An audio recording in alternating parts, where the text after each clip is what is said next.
May mga pagkakataon ba na pakiramdam mo kabayan, napapagod ka kahit wala ka namang ginagawa? Or yung tipong kumpleto naman yung tulog mo, pero pagkagising mo sobrang bigat pa rin ang pakiramdam. Parang may mabigat na enerhiya na umihila sa tahanan, may mabigat na enerhiya sa paligid.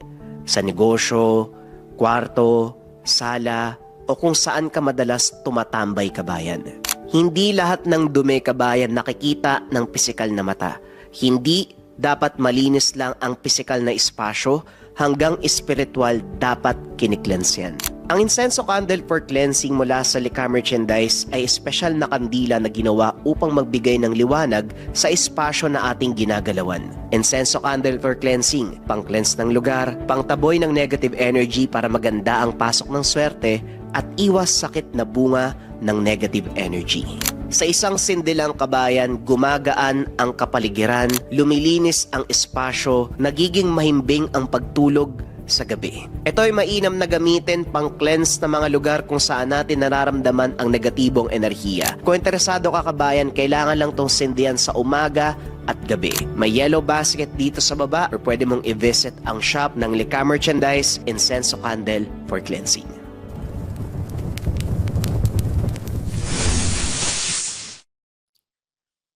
Ang kwentong ito ay hango sa totoong buhay. Mula ito sa isa nating kabayan na itago na lamang natin sa pangalang Lian, taong 1988, Zamboanga, Sibugay. Sa isang liblib na lugar ng Sibugay, nakatira ang magkapatid na Lian at Ira. Ulila na ang mga ito sa magulang dulot ng aksidenteng nangyari. Nakatira ang magkapatid sa pangangalaga ng kanilang tiya Belen. Sakto lamang ang pamumuhay. Habang nag-aaral ang dalawa, tumutulong din ang mga ito sa gawaing bahay, sa pagbabantay ng mumunting tindahan ng tiya. Sa lahat ng bagay ay magkatuwang ang magkapatid. Nasa 10 taon noon si Lian at si Ira naman, 8 taong gulang. Ira, ikaw na muna magbantay dito sandali ah. Magdidilig muna ako ng mga halaman. Wika ni Lian. Sige kuya, bilisan mo lang ha. Maghuhugas din ako ng pinggan eh. Tugon ni Ira. Oo na, sige na. Huwag ka mag-alala. Habang nagdidilig, pinagmamasdan nito ang mga bulaklak na unti-unting namumukadkad sa ilalim ng araw. Sana maging maayos ang lahat ngayong araw. Wika nito sa sarili habang nag-aayos ng mga paninda. Sa hindi kalayuan, napansin ni Ira ang isang aninong gumagalaw sa gilid ng bakuran. Doon ay medyo kinabahan ng bata. Kuya, pwede bang pumunta ka muna dito? O bakit? Ano nangyari? May anino ko nakita eh. Biglang dumaan sa gilid ng bakura natin. Huwag ka matakot. Halika, tignan natin. Naglakad sila papunta sa bakuran. Natuklasan ang isang maliit na aso na nagtatago sa ilalim ng palumpong. Ay, aso lang pala. Oo nga no. Parang wala nang may-ari ah. Parang naulila. Kapareho natin. Kuya, pwede ba nating alagaan? Makakasama natin yan sa tindahan at sa bahay. Lian, Ira, magsara na muna kayo ng tindahan at kakain na muna tayo. Wika ni Tia Belen. Sige po tiya, nariyan na ho. Ira, ipakita mo kay tiya para pumayag na makasama natin yan sa tindahan. Pagbukas ng unang araw ng pag-aaral, pumasok ang magkapatid ng maligalig at puno ng ngiti. Sa unang linggo, naging maayos naman ang pag-aaral. Hindi naglaon napansin nila ang mga batang pasaway na mahilig manggulo. Isa sa mga batang yon ang lumapit kay Ira habang naglalakad pauwi. Oy, ulila! Bakit mag-isa nga? Nasaan ang kuya mo? Pakialam mo ba kung mag-isa ako? Walang magulang. Walang mag-aalaga sa'yo. Pangit! Nakita ni Lian ang kaganapan. Mula sa gilid ay kagad siyang lumapit. Hoy, anong problema mo sa kapatid ko? Bakit ka nangingialam, kuya? Nagkaroon ng away sa pagitan nila. Pinagsusuntok nito ang mga bata. Dahil sa laki, napilitan ang mga ito na pagtulungan si Lian. Pero kahit ganun, hindi siya sumuko. Matapos ng insidente, habang papawi sila, inaalalayan ni Ira ang kapatid. Kuya, ayos ka lang ba? Pasensya ka na ha. Ayos lang ako, Ira. Basta hindi ka nila saktan. Ayos na ako. Pagdating sa tindahan, nakita sila ni Tia Belen. Ano ba yung itsura niyo? Bakit dugyot ang katawan mo, Lian? At Ira, takot na takot ka. Kasi si kuya pinagtulungan ng mga bata eh. Inaasar kasi nila ako. Kaya pinatulan ni kuya. Ay nako talaga. Huwag na kayong lalapit sa mga batang yon ha. Mag-iingat kayo sa susunod. Kahit may mga kaunting pasa sa katawan, patuloy na pumasok ang magkapatid. Dumating ang Sabado. Napagpasya ni Lian na mangisda sa ilog. Sa kabilang nayon kasama ang kaibigan nitong si Bino. Sige na, Bino, tara na. Sa palagay ko magandang magiging huli natin ngayon eh. Oo, pero wag tayo magpapagabi ha. Delikado ang lugar, baka may mangyaring hindi natin inaasahan. Tama ang sinabi ni Bino. Bumalik kayo kagad dito bago sumapit ang dilim.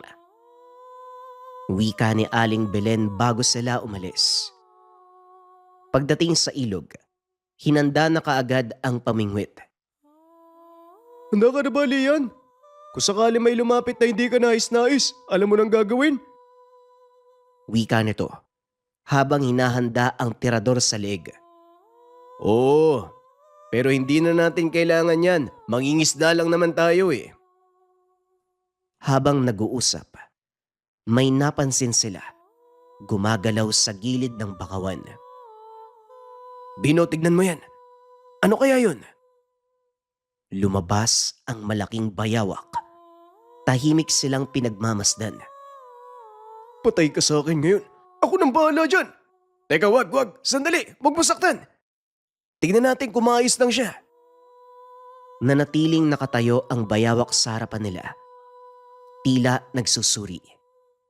Matagal itong nanatili sa harapan ng dalawa. Nakatitig hanggang sa dahan-dahan ang bumalik sa bakawan. Ang laki nun ah. Pero hindi naman agresibo. Oo nga, akala ko lalapit pa ng husto eh. Tatamaan talaga sa akin yun kapag nagkataon. Matapos nun, nagpatuloy na sila sa pangingisda. Alam mo, Bino, iba ka talaga kapag nandito sa kalikasan, no? Payapa, magaan, sobrang gaan sa pakiramdam at higit sa lahat. Walang problema. Tama ka. Isa nga din sa mga natutunan ko, mas magandang kalmado palagi kaysa palaging marahas na aksyon. Matapos nun, pagkarating sa bahay, pinasalamatan nila ang Tia Belen. Tia, maraming salamat po ha. Pumayag kayo mangisda kami. Ay sus, binola mo pa ako. O siya, sige na. Bino, mag-iingat ka sa pag-uwi. Salamat din po. Lian ha, bukas na lang. Kinabukasan habang naglilinis sa hardin, hindi niya maiwasang magmuni-muni tungkol sa bayawak na nakita sa ilog. Sa tingin ko hindi basta-basta bayawak yun eh. Masyadong malaki kumpara sa normal. Ilang sandali pa nakakita siya ng liwanag sa likod ng bahay. Ano kaya yung liwanag na yun? Tia, kayo po ba yan? Naglakad pa siya ng kaunti. Muli niyang nakita ang malaking bayawak. Ngayon ay may kakaiba na rito. Ang balat ay kumikislap sa sikat ng araw. Ang mga titig nito, tila ba nangungusap. Hindi nagtagal, naramdaman ni Lian ang isang malamig na simoy ng hangin. Matapos magkatitigan, unti-unti nang naglakad papalayo ang hayop. Habang naglalakad, bigla na lang nalaglag ang kanang paa nito sa likod. Nagulat at napapitlag sa nakita. Pagtingin sa mga paa nito, kumpleto naman ang lahat. Walang kulang. Matikas pa rin ang paglalakad habang papalayo. May sugat ba yan o ano? Hindi ko naman napansin na may pila yung mga paa. Wika nito habang pinupulot ang naiwang paa. Pagkadampi ng palad sa paa ng bayawak, ramdam niya ang malalim na init na unti-unting dumadaloy paikot sa kamay. Lian, nandito ka lang pala. Kanina pa kita hinahanap. Tulungan mo muna ang kapatid mo doon sa tindahan. Pasensya na po, tiya. Marami kasing kalat dito sa likod kaya nagwalis muna ako. O siya, sige na. Bilisan mo na at pupunta muna ako sa kabilang bayan. Kumaripas ng takbo patungo sa tindahan.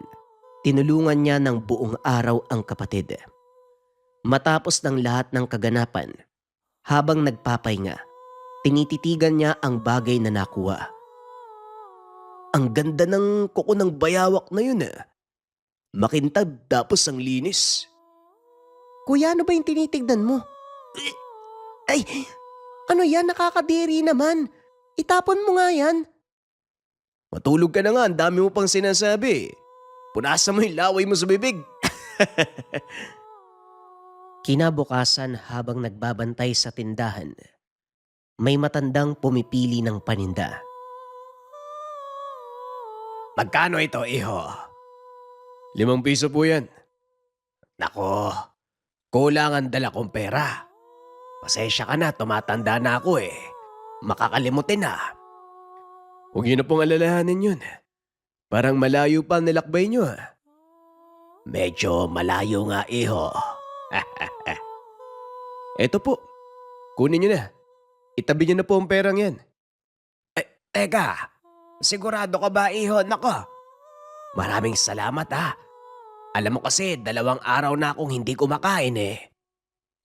Naku lolo, masama po yan ha. Nagpapalipas kayo ng gutom. Umupo na po kayo dyan. Ipaghahanda po namin kayo na makakain. Kuya, sigurado ka ba? Baka mapagalitan tayo ni Tia. Papagalitan lang naman tayo kung magsusumbong ka eh. Tignan mo yung sitwasyon ng matanda oh. Hindi pa nakakakain. Kaya itiko mo yung bibig mo ha. Opo, kuya. Bilisan mo na. Ipaghain mo na ang matanda. Anong pangalan mo, iyo? Lian po. At siya naman yung kapatid kong si Ira. Napakabuti niyong dalawa. Salamat sa pagmamalasakit ha. Pero alis na ako. Huwag na kayo mag-abala. Bago umalis ang matanda, sinabihan si Lian patungkol sa bagay na nakuha. Lian, may nararamdaman akong kakaiba sa'yo. Magsabi ka nga ng totoo sa akin. Ano ang nasa katawan mo? Ang alin po? Hindi ko po kayo maintindihan eh. Ang ibig kong sabihin, may bagay bang kakaiba na nariyan sa katawan mo? Katulad ng mutya o anting-anting? Wala naman po maliban na lang sa bagay na nakuha ko kahapon sa likod ng bahay. Ito po yun oh. Nako, bata ka. Paano mo to nakuha? Bertud ito, Lian. Ano pong bertud? Hindi ko naman po maintindihan ang mga sinasabi niyo. Sasagot pa sana ang matanda, pero dumating na si Tia Belen. Gandang karding, napasyal kayo. Ano po ang sa atin? Ay, Belen. May ginamot lang ako dyan sa unahan. Napadaan ako dito para bumili ng ulam. O siya, sige, mauna na ako ha. Babalik na lang ako dito sa susunod. Salamat sa inyo mga bata. Sige ho, mag-iingat po kayo. Tia, sino po ba yung matandang yun? Si Tandang Karding yon. Isang albularyo nakatira malapit sa bayan. Napaisip naman si Lian sa mga bagay na isiniwalat ng matanda. Hindi niya lubos maisip kung ano ang ibig iparating. Hindi na masyadong pinansin. Nagpatuloy na sa gawain. Isang hapon habang pauwi, Nakita na naman nila ang mga kabataang nanunukso noon. Lumis sila ng daan, pero nakita pa rin at pinagdiskitahan muli. Hoy, Maunila! Sa kayo pupunta? Wala ba kayong sundo? Pwede ba, Roland? Lubayan mo na kami, ha? Wala naman kami ginagawa sa inyo, ha? Halika na kuya, umalis na tayo. Paano kung hindi ko kayo palisin? May magagawa ba kayo? Padaanin nyo na lang kami. Pakiusap. Ayoko nga. Wala naman kayo magulang para maganap sa inyo eh. Pero may tiya na nag-aantay sa amin, no? O talaga? Pakialam ko sa tiya mo. Wika ni Roland, sabay tulak. Mabilis na tumayo si Lian. Sinara ang kamao habang nanlilisik ang mga mata. Sa sandaling yun, nagliwanag ang bertud sa bulsa. Banayad ng una, unti-unting lumakas na parang may sariling buhay. Sa isang kisap mata, biglang nawala sa paningin nila si Ian. Sunod-sunod na suntok ang tumama sa grupo. Malakas at mabilis. Isa-isang natumba sa lupa habang napapadaing sa sakit. Kita sa kanilang mga muka ang matinding gulat at takot. Hindi inaasahan ang puwersa ni Lian. Sa susunod na umarang pa kayo sa dadaanan namin, hindi lang yan ang aabutin nyo. Sa pagtingala, nakatayo na si Lian sa harapan ni Ira. Mahinang kumikislap pa rin ang bertud sa bulsa. Bahagyang hinihingal, pero matatag ang tindig. Kuya, ikaw ba yun? Hindi sumagot si Lian. Marahan niyang hinawakan ang kamay ng kapatid. Halika na, umuwi na tayo. Tahimik na tumango si Ira. Ngunit halatang gulat na gulat pa rin sa nasaksihan. Magkahawak kamay silang naglakad palayo. Habang sa likuran, nagkakagulo pa rin ang grupo ni Roland dahil litong-lito sa kaganapan. Umaga ng Sabado nang dumating si Tandang Karding sa bahay nila Lian. Bahagya pa lamang sumikat ang araw nang kumatok ang matanda sa pintuan. Binuksan ito ni Tia Belen. Bakas sa muka ang pagtataka. Tandang Karding, napabisita kaya ng maaga? Magandang umaga, Belen. May mahalaga sana akong sasabihin eh. Pinatuloy siya at pinaupo sa upuan. Ilang sandali pa dumiretso na ang matanda sa pakay. Narinig ko ang nangyaring gulo nung isang araw. Nariyan ba si Lian? Napabuntong hininga si Tia Belen. Naku, oo. Pasaway talaga ang batang yon. Nahihiya na nga ako sa inaasal niya. Hindi nila kasalanan ang nangyari. May mas malalim na dahilan kung bakit nagkaganon. Anong ibig mong sabihin? May napapansin ako kay Lian. May mga bagay na kailangan kong ipaliwanag sa kanya bago pa mahuli ang lahat. Tumingin ng matanda sa may pintuan kung saan tanaw si Lian na tahimik na nakaupo. Kung papayag ka sana, Belen, hiramin ko muna ang bata tuwing Sabado at Linggo. Tuturuan ko ng ilang bagay. Mga kaalaman na makakatulong sa kanya sa sariling kaligtasan. Nag-isip sandali si Tia Belen. Kilala niya si Tandang Karding bilang matandang mapagkakatiwalaan sa baryo. Kung para sa ikabubuti niya, sige, ikaw na ang bahala sa bata. Ngumiti ng bahagya ang matanda. Maraming salamat, Belen. Hindi ka magsisisi. Pagsapit ng hapon ng araw na yon, isinama ni Tandang Karding si Lian sa mumunting kubo. Habang papalapit sila, lalong namangha si Lian sa paligid. Manong, ang dami niyong tanim, ah. Sa paligid ng kubo, may maayos na hanay na mga gulay, talong, kamatis at sitaw. Sa gilid naman ay may ilang balon na may lamang kulay mapusyaw na likido. Ano po yung nasa galon na yun? Natawa ang matanda. Tuba, huwag ka mag-alala. Hindi yan ang sadya natin dito. Umupo sila sa labas ng kubo habang iniihipan ng banayad na hangin ang mga dahon sa paligid. Tahimik muna ang matanda. Wari nag-iipon ng sasabihin. Leana, naalala mo ba yung naputol nating usapan noon? Yung tungkol po sa bertud? Tumango ang matanda. Naging seryoso ang mukha. Hindi pangkaraniwang bagay ang hawak mo. Ang tawag dyan ay bertud ng bayawak. Napahawak si Lian sa bulsa kung saan naroon ang maiwagang bagay. Yun nga ho eh. Saka bakit parang gumagaling kagad ang mga sugat ko? Napatingin ng matanda sa kanya. Matalim pero may halong pag-aalala. Yan ay dahil sa bisa ng bertud. Nagsisimula nang tumugon sa'yo ang tangan. Alam mo ba na ang bisa niyan? Napakalakas sa sabulag at ang mabilis sa paghilom ng sugat. Nanlaki ang mga mata ni Lian. Kaya kita dinala dito para maturuan ka at maintindihan mo kung ano ang mga dapat gawin upang hindi ka mapahamak. Ibig sabihin, delikado to. Sandaling tumingin sa malayo ang matanda bago sumagot. Oo, iho. Delikado. Lalo na kung hindi mo makokontrol.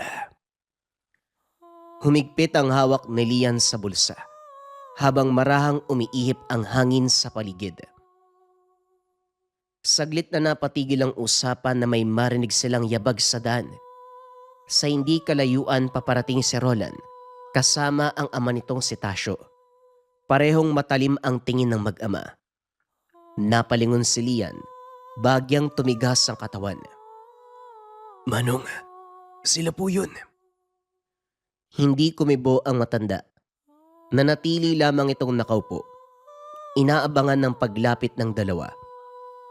Huminto si Tasyo sa tapat ng kubo. Nakapamewang at halatang iritado. Ikaw pala ang kasama ng batang yan, Karding. Magandang hapon, Tasyo. Anong may paglilingkod ko?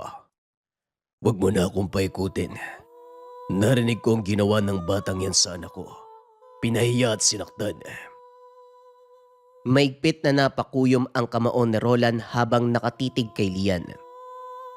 Bago pa makapagsalita, umiling si Tandang Karding. Hindi kasalanan ni Leah ang nangyari. Talaga? Eh bakit sugatan ng anak ko?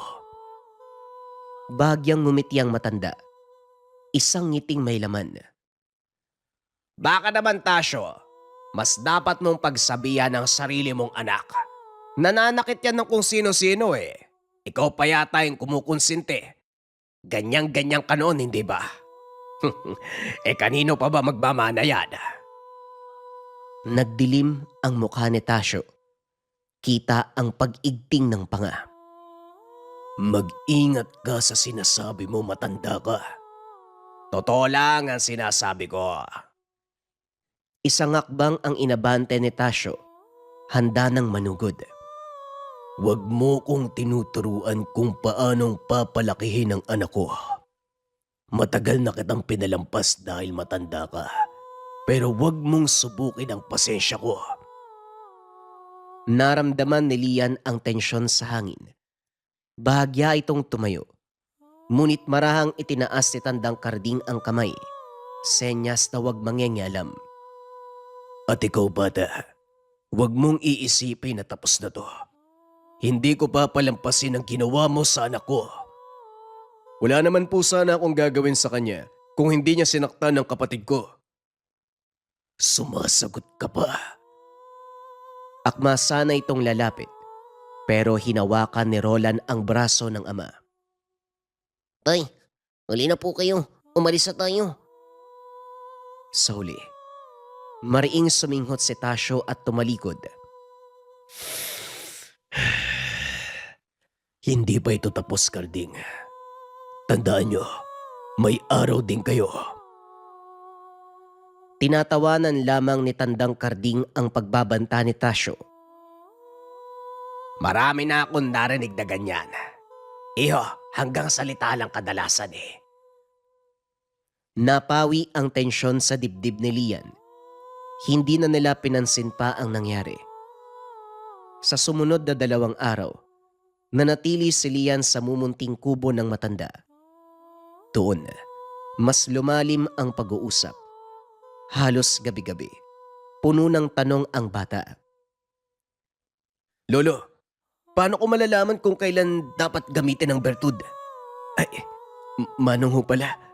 Ayos lang ho ba kung tawagin ko kayong lolo? Walang problema kahit anong gusto mo. Magagamit mo yan kapag kailangan.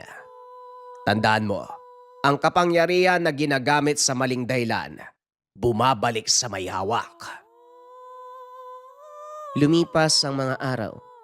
Unti-unting naglaho ang banta ni Tasyo sa kanilang isipan. Naging matiwasay ang pag-aaral ni Lian, hindi lamang sa paaralan, kundi pati na rin sa lihim na karunungang tinuturo ng matanda. Palagi siyang pinapaalalahanan.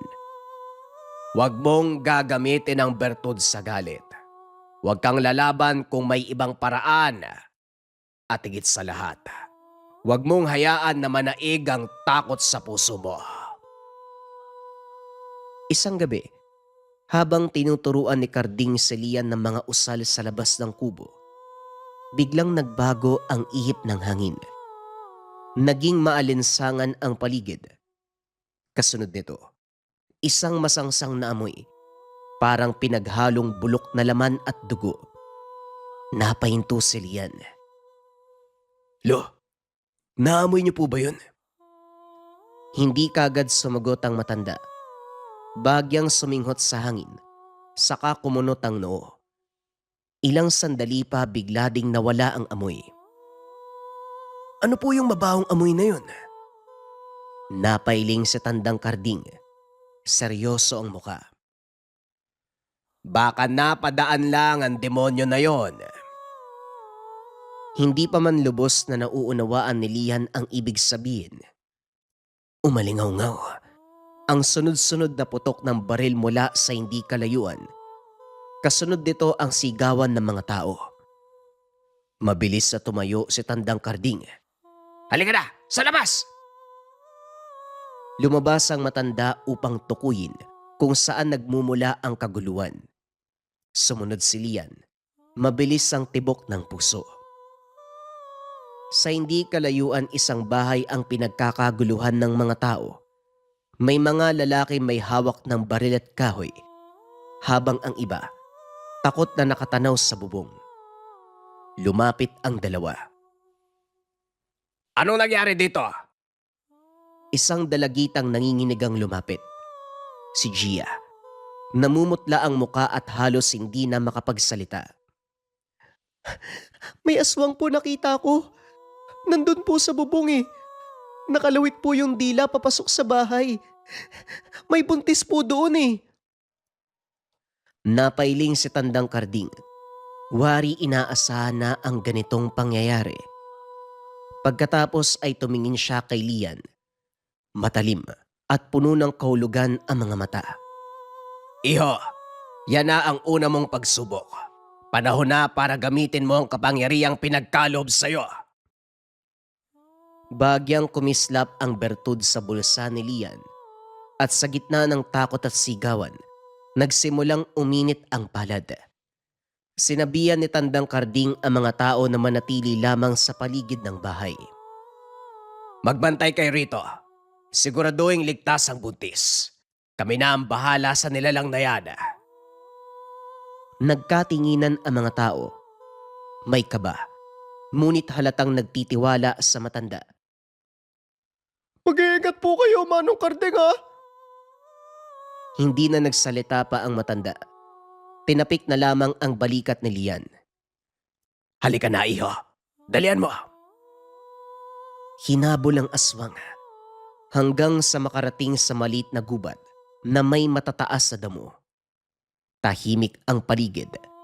Tanging lagaslas ng damo ang maririnig habang iniihipan ng hangin. Huminto si Tandang Karding. Nararamdaman ko. Nandito lang siya. Nakatayo lamang ang matanda. Nakapikit.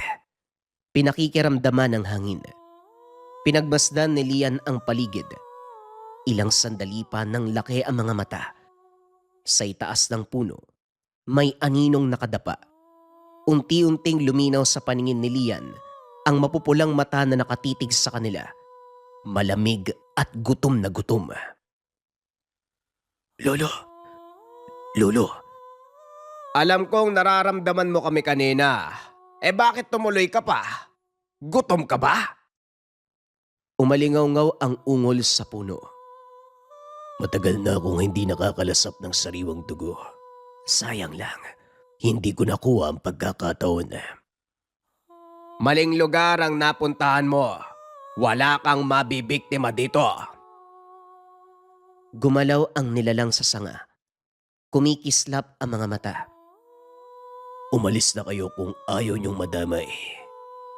Pero ang buntis, sa akin siya. Ngumiti lang si Tandang Karding. Marami na akong narinig mula sa mga kalahi mo. Pero sa huli, nagmamakaawa din sila. Habang nagsasalita ang nilalang, hindi nito namalayan. Wala na sa paligid si Lian. Saan ang galing yon? Napadaing dahil sa matinding sakit ng may bumaon na itak sa paa. Nabitawan ang sanga. Bumagsak mula sa puno. Doon lang nito napansin si Lian, nakapwesto sa hindi kalayuan. Mababa ang tindig, nakahanda muling umatake. Bagyang natawa si Tandang Karding. Mabilis kang magutom, pero mas mabilis ang binatang yan. Lumakad siya ng dahan-dahan palapit.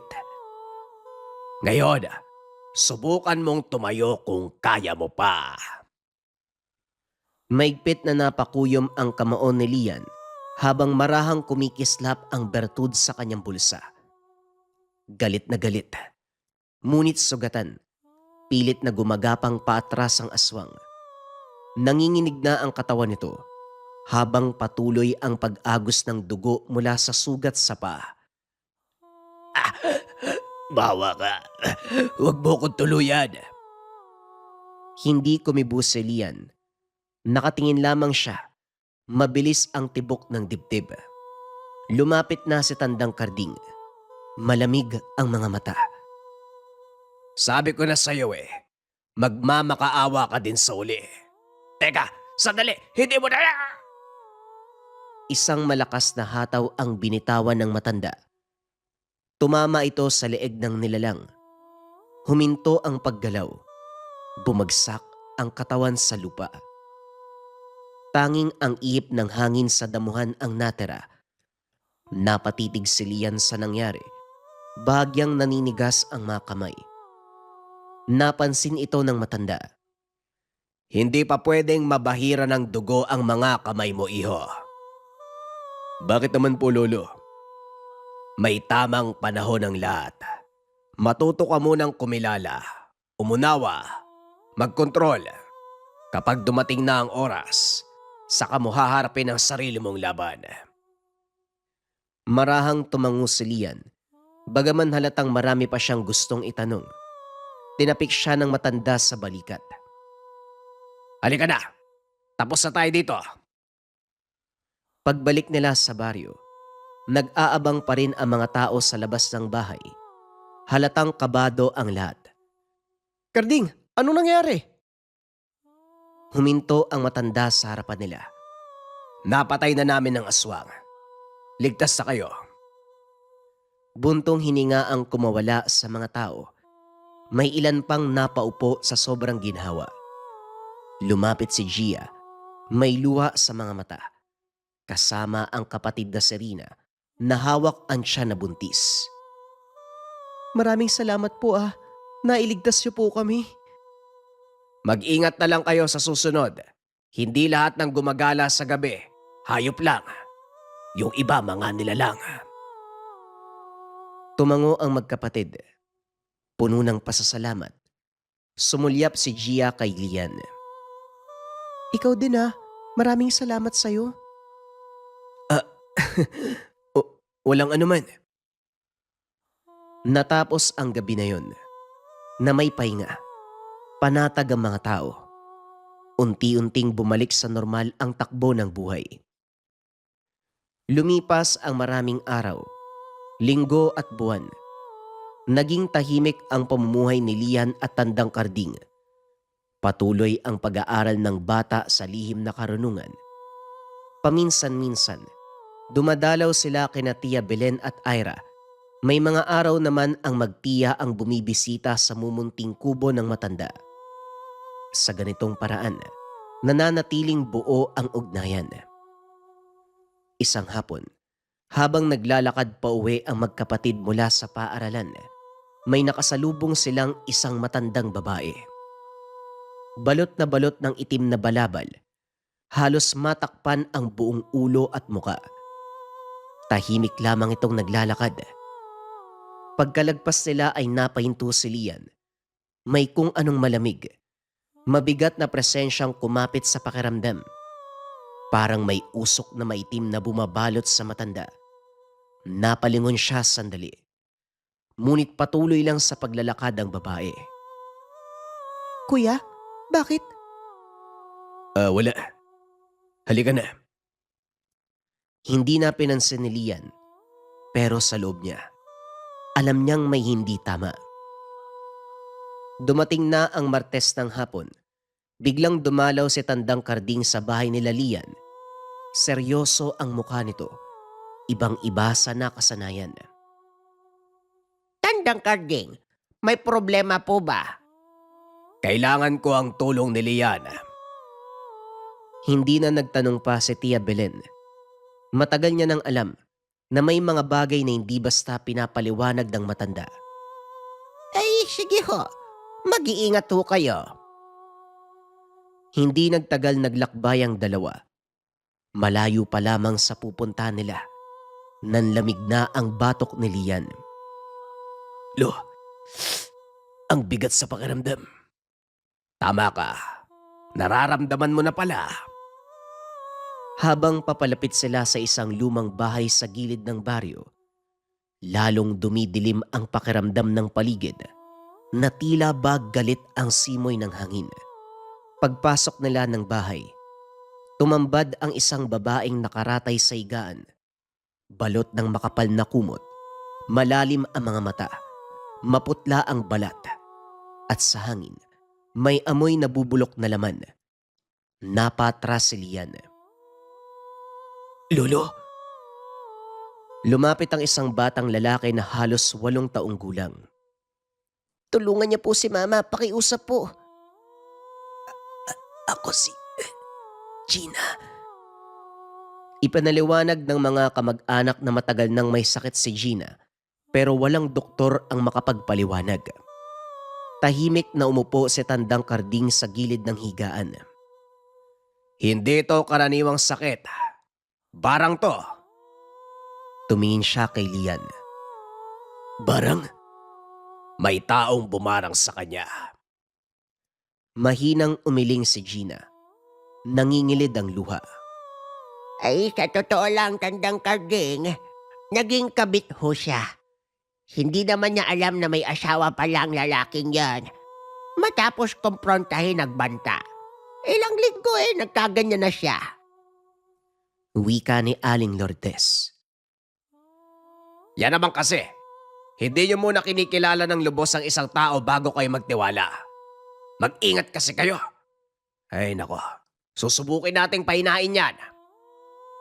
Yumuko na lang ang anak nito habang pinipigilan ang pag-iyak. Umupo muli sa tabi ng ginang at nag-usal, pero walang nangyari. Sa halip, mas lalo pang namilipit si Gina. Malakas na ang kapit ng barang sa katawan mo, Iya. Mukhang hindi ka na yata papaabuti ng ilang araw. Lolo, kailan pa po ba yan nagsimula? Bakit parang patay na siya pero humihinga pa? Nang isang araw lang ha, may babaeng dumaan dito sa tapat ng bahay. Lo, nung isang araw may nakasalubong kami ni Ira. Babaeng balot ng itim na balabal. Nagtagpo ang tingin nila. Mukhang nakita na natin ang may gawa. Si... Salome. Sabihin mo sa akin kung saan siya nakatira. Hindi nagtagal. Pinuntahan ang bahay ni Salome sa dulo ng baryo. Lumang tahanan. Tahimik pero mabigat ang paligid. Palapit pa lang sila. Umihip ang malamig na hangin. Ngumisi si Tandang Karding. Alam niyang paparating tayo. Dahan-dahan silang pumasok sa bakuran. Bago pa sila makalapit sa pinto, bumukas na ito ng kusa. Sa loob nakatayo ang babaeng balot ng itim na balabal. Sino kayo? Mga pangas. Nangihimasok sa teritoryo ng may teritoryo. Bagyang umabante si Lian. Ikaw ang nambarang kay Gina. Ano sa palagay mong pinunta namin dito? Ngumiti ang babae. Ngiting nakakaloko. Kasalanan niya ang nangyari. Pangaagaw ng hindi sa kanya. Mas malalim na kasalanan ang ginawa mo. Mataas na uri ng sumpa. Handa ka pang pumatay. Biglang kumawala ang maitim na hangin sa paligid. Kasabay nito ang pag-init ng bertud sa bulsa ni Liam. Napalingon si Salome. Kaya pala. Sa isang iglap sumugod si Lian. Mabilis at tahimik. Sinabayan naman ni Tandang Karding ng pag-usad. Mabilis na pag-usal. Biglang nanghina ang paligid. Napatras si Salome. Bago pa makapag-usal, naipit siya ni Lian gamit ang itak na nakatutok sa lupa. Hindi siya nasugatan pero hindi na makagalaw pa. Humigpit ang boses si Tandang Karding. Tama na! Huminga ng mabigat si Salome. Pwede ba? Hayaan niyo na lang akong patayin ang babaeng yon. Hindi tayo nabuhay para ilagay ang batas sa ating mga kamay. Napagulgol sa pag-iyak ang babae. Maya-maya pa nag-usal na ito at nagpagpag sa katawan. Kasabay nito ang unti-unting pagkawala ng mabigat na presensya sa paligid ng bahay. Iniwan nila ang ginang na patuloy pa rin sa pag-iyak. Nang makabalik ng tahanan, unti-unti nang bumalik ang kulay ng muka sa pasyente. Mahina ngunit maayos na ang hinga. Napaluha ang batang anak. Tahimik na tumango si Tandang Karding. Mabubuhay siya. Lolo, matanong ko lang. Bakit hindi natin pinarusahan ng mabigat yung matanda? Hindi lahat ng kasamaan tinatapos sa dugo, iyo. Minsan ang pinakamabigat na parusa. Hayaan silang mamuhay. Dala ang sariling kasalanan. Nang gabing yun, mas lalong lumawak ang pag-unawa ni Lian sa mundong tinatahak. Mabilis na lumipas ang mga taon. Mas tumikas na ang pangangatawan ng binata. Matipuno, mabilis kumilos, mas biyasa sa mga aral ni Tandang Karding. Sa kabila nito, nananatili pa rin siyang disipulo ng matanda. Isang araw, habang nagdidilig si Lian ng mga halaman sa bakuran ng kubo, bigla siyang napahinto. Kakaiba, ang hangin ay bumigat. Unti-unting umalinsangan ng paligid. Dahan-dahan siyang napalingon sa daan. Nanlaki ang mga mata. Sa may kalsada, nakatayo si Tasyo kasama si Roland. Parehong nakatitig sa kanila. Pero may mali. Ramdam kagad ni Tandang Karding ang presensya ng lalaki. Hindi ito ang dating Tasyo na kilala niya. Tumayo ang matanda. Kalmado pero alerto. Magandang araw, Tasyo. Parang may nag-iba sa'yo, ah. Hindi mo naman siguro nakakalimutan ang mga sinabi ko sa'yo, Karding. Ay syempre naman. Pero kahit ano pang gawin mo, hinding-hindi mo ako matatakot. Sa gilid, matalim ang titig ni Lian kay Tasyo. Ramdam niya ang maitim na puwersang bumabalot sa lalaki. Samantala, kapansin-pansin ang mukha ni Roland na takot at pinagpapawisan. Parang may gustong sabihin. Biglang nagsalita si Tasyo. Malapit na ang oras mo, tanda. At ikaw iho, lumaki ka na ng gusto. Tama lang yan. Napakuyom ng kamao si Lian, pero nanatili siyang kalmado. Kinagabihan ng mismong araw na yon, tahimik na naghahapunan si Lian at tandang Karding sa loob ng kubo. Banayad ang iip ng hangin. Payapa. Nang biglang may malakas na kalampag sa pintuan, isang paos at nagkukumahog na boses ang sumunod. Tandang Karding! Lian, buksan niyo, pakiusap! Mabilis na nagkatinginan ang dalawa. Kagad tumayo si Lian at binuksan ang pinto. Bumungad si Rola na pawisan. Hinihingal, nanginginig. Halos matumba pa sa pagpasok. Anong nangyari sa'yo? Magsalita ka, iho. Anong nangyari? Yung tatay ko po kasi, ibang-iba na siya nung umuwi siya eh. Ano? Hindi kita maintindihan. Ano bang nangyayari? Pumunta ang tatay ko sa Leyte noon.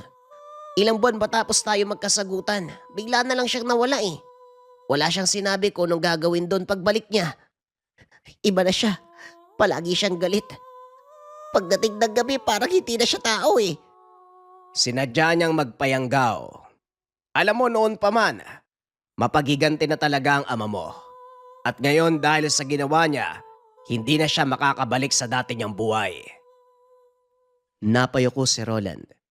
Nangingilid ang luha. Tahimik lang si Lian pero mabigat ang dibdib. Ano nang plano mo ngayon? Tulungan niyo po ako. Ayoko pong mapahamak si tatay.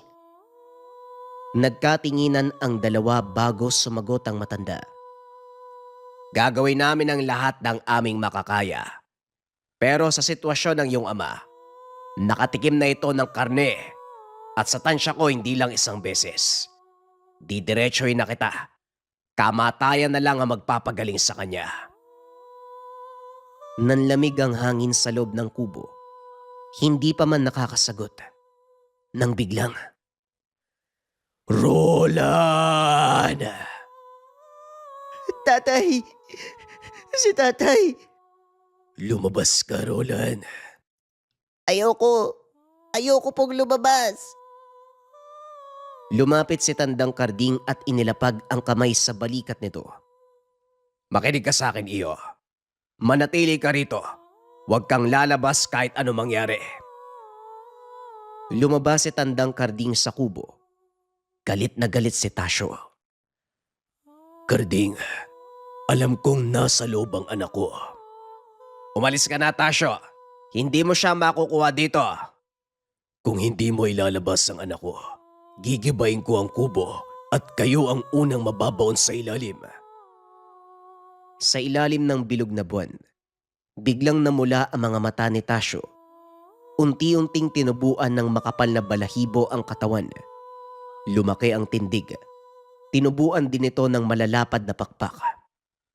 Dito ka lang sa loob. Huwag kang lalabas. Pagkalabas ni Lian, nakita ang buong anyo ni Tasyo. Nakakapanindig balahibo ang wangis ng nilalang. Sa pintuan palang umilaw ang bertud sa dibdib ni Lian. Ngayon ay nakasilid na sa pulang tela. Paiwatig na merong banta sa paligid. Handa ka na ba, Lian? Kanina pa ako nangangate, Lolo Karding. Sumugod na ang aswang. Nakailag ang dalawa. Kasabay nito ang pag-usal upang pataasin ang poder at bakod sa katawan. Si Lian naman daladala ang itak. Sinubukang sunggabadang nilalang. Dahil sa liksi nito, nakailag ng walang kahirap-hirap. Akala ko pa naman malakas kayo. Mga pipitsyogi pala. Hindi sumagot ang dalawa. Nakatuon ang pansin sa susunod na atake. Lumusob si Lian pasulong at tinaga ang aswang. Mabilis na nakailag ang nilalang at kagad bumawi, kaya tinamaan siya sa tagiliran. Tumilapon ang binata at gumulong sa lupa. Si Tandang Karding naman, dala ang punyal. Sinaksak ang kalaban. Tinamaan nito sa braso pero hindi ininda ng aswang. Sa isang malakas na sipa, tumilapon palayo ang matanda. Sa loob naman ng kubo, umiiyak si Roland habang nanonood. Unti-unting tumayo ang binata. Sa ilalim ng buwan, kitang-kita ang mabilis sa paghilom ng sugat sa kanyang balikat. Hanggang dyan na lang ba ang kaya mo, ulupong? Sa halip na sumagot, hinawakan nito ang bertud sa dibdib. Nang susugod na ang aswang, nawala siya sa paningin. Napatayo ang nilalang, balisang tinitignan ng lugar. Isang mabilis na hiwa ang tumama sa tagiliran. Kasunod ang pagkaputol ng kamay. Napahandusay sa gilid. Ininda ang sakit. Lumabas ka! Duwag! Tol ka ng tol pero wala kang laban. Sa dami ng biniktima mo, ngayon ikaw naman ang tatagpasin. Sumunggabang nilalang, ngunit hangin lamang ang natatamaan sa bawat hampas. Paulit-ulit ang ginawang atake ni Lian hanggang sa napaload na ang aswang sa lupa. Nanginginig at nangihina. Sige na, Lian. Tapusin mo na. Lumitaw sa harap ng aswang si Lian. Tinitigan muna nito ang mata ng aswang. Sayang, kung naiwasan mo lang ang landas ng kasamaan, hindi sana ganito ang kahihinatnan ng buhay mo. Iniwan mo ang iyong pamilya para magiganti. Ngunit iba ang naganap. Ikaw ang namatay. Matapos magsalita, pinugot niya ang ulo ng aswang. Lumabas mula sa kubo si Roland nang umiiyak. Roland iyo, ang landas na pinili ng iyong ama ay mali. Sana maintindihan mo na wala ng pag-asang gumaling pa ang iyong ama. Natapos ang gabi na puno ng kalungkutan, inilibing nila si Tasyo sa kakawyan. Hindi kalayuan sa kubo. Sa kabila ng mga trahedya at panganib, unti-unting bumalik ang katahimikan sa buhay ng lahat. Naging matatag na magkaibigan si Lian at Roland, at ang ginamot niyang si Gia, nagkatuluyan silang dalawa. Habang si Ira, nakapag-asawa at sa kabutiang palad, magkapit-bahay lang sila ng kuya. Si Tia Belen ay namayapa dala ng katandaan. Bagaman matagal na ring yumao si Tandang Karding, namana ni Lian ang lahat ng karunungan at kaalaman ng matanda. Hanggang sa kasalukuyan, tangan-tangan niya ang bertud ng bayawak, simbolo ng lakas at proteksyon na magpapatuloy sa kanyang buhay at sa mga susunod na henerasyon.